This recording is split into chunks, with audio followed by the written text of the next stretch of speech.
કોંગ્રેસના ગુજરાતના પ્રવક્તાઓ એવું કહી રહ્યા હોય કે સૌથી મોટી જાતિ એ માનવ જાતિ છે, તો મારી કોંગ્રેસના પ્રવક્તાઓને વિનંતી છે કે આ વાત તમે તમારા નેતાને જઈને કરો, રાહુલ ગાંધીને જઈને કરો.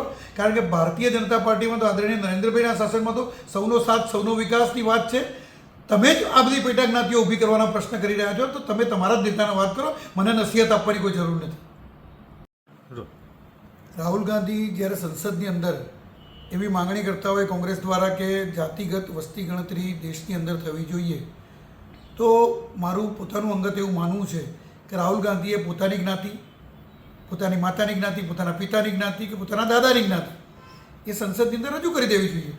કારણ કે દેશની અંદર કોંગ્રેસે જ્યારે હિન્દુ મુસ્લિમ વચ્ચે ભાગલા પડાવ્યા, ત્યારબાદ તમે મંડળ પંચ લાવીને પેટા જ્ઞાતિઓ વચ્ચે ભાગલા પડાવ્યા, SC ST OBC વચ્ચે, તો હવે રાહુલ ગાંધી એની એ નીચે પેટા જ્ઞાતિઓ જેને જાતિગત વસ્તી ગણતરી કરીને દેશમાં વૈમનસ્ય ઊભું કરવા જ્યારે માંગતા હોય, તો રાહુલ ગાંધીએ પોતાની જ્ઞાતિ પહેલાં રજૂ કરી દેવી જોઈએ અને પોતાની જ્ઞાતિ રજૂ કર્યા પછી જ આવી માંગણી કરવી જોઈએ એવું મારું માનવું છે. સ્પષ્ટ.